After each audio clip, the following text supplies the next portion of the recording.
Hiya guys, we've had an half decent summer and autumn, fall is fast approaching, so I'm looking at my mint plants.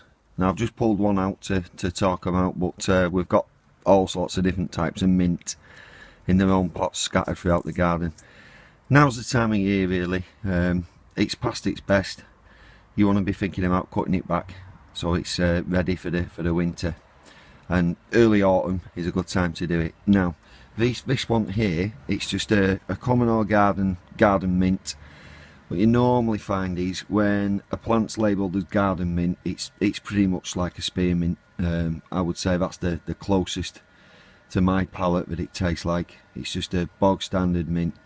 Now the flowers have been and gone. Look, the mint, the bees absolutely love them, but they've had the day. We need to sort them out. Now when a mint plant has flowered, the leaves don't taste as minty. They still do taste a bit minty, but a lot of the oils and that have gone by now. Let's have a little nibble. Yeah, still taste of mint, it's just not as strong. So if I cut these back for the autumn, we can still use some of the leaves other than the dead ones like that. We don't need that. But what the way I'm gonna use them is ice cube trays. I'll just put some of the leaves in an ice cube tray with a bit of water, freeze them, and then when my daughters make their virgin mojitos, as they call them, it's like an alcohol-free cocktail, they can add the mint ice cubes and it's already done for them.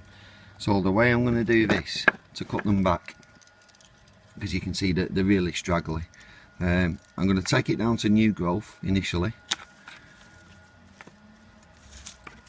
Let's just get some. Well, that one all the way down.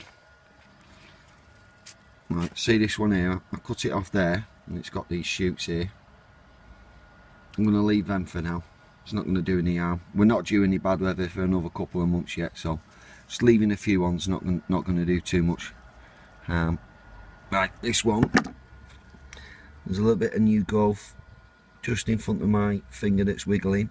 I hope you can make it out. So I'm going to cut it just above that growth. Right, these shoots that have come up, these runners that it's thrown out, what we can do is pull them out. You can just take one out for you. Get as much root on as you can. There you go, there's quite a few roots on there. If I strip the lower leaves,